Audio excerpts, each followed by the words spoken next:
Hi நண்பர்களே, தொப்பை நம்மளுக்கு ஏன் வருது அப்படின்ற ஒரு விஷயம் தெரியுமா?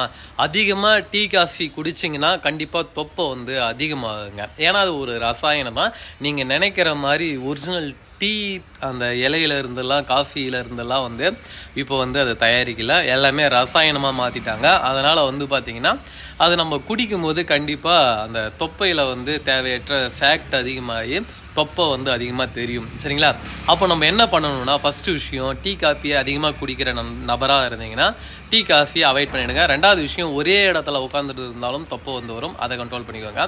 இல்லைனா பீரு சரக்கு இது அதிகமாக அடிச்சிங்கனாலும் வரும், அதை பார்த்து கண்ட்ரோல் பண்ணிக்கோங்க.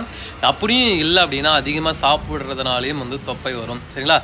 இது எல்லாமே கண்ட்ரோல் பண்ணிட்டீங்கன்னாவே போதுங்க. முதல் விஷயம், நீங்கள் எந்த அளவுக்கு சாப்பிட்றீங்களோ அந்த சாப்பாடை ஒரு அளவு குறைக்கணும். சரிங்களா? இப்போ 2 கரண்டி போட்டு சாப்பிட்றீங்க சாப்பாடுனா ஒரு கரண்டி தான் நீங்கள் சாப்பிட்ணும். சரிங்களா? நீங்கள் சாப்பிடக்கூடிய சாப்பாட்டில். அடுத்தது பார்த்தீங்கன்னா, இன்னும் நான் சொன்ன அந்த ஒரு விஷயம், டீ காஃபியை டோட்டலாக அவாய்ட் பண்ணிடணும். பால் கூட குடிக்கக்கூடாது. சரிங்களா? அடுத்த ஒரு விஷயம், நல்லா ஆக்டிவாக எங்கேயுமே நடந்து போகணும், நடந்து வரணும். இதெல்லாம் கரெக்டாக ஃபாலோ பண்ணிங்கன்னா தொப்பை ஒரு மாதத்துலேயே காணாமல் போய்ட்டு ரொம்ப ஸ்லிம் ஆகிடலாம். சரிங்களா? அதனால் டீ காஃபி குடிக்கிறதுனாலும் தொப்பை வரும் 100%. அதனால் டீ காஃபி அவாய்ட் பண்ணுங்கள். கண்டிப்பாக இந்த தொப்பைன்றதே இல்லாமல் இருக்கலாம். சரிங்களா? ஓகே, இந்த வீடியோ உங்களுக்கு பிடிச்சிருக்கோம் நான் நம்புறேன். தேங்க்யூ ஃபார் வாட்சிங். see you next video. Bye bye.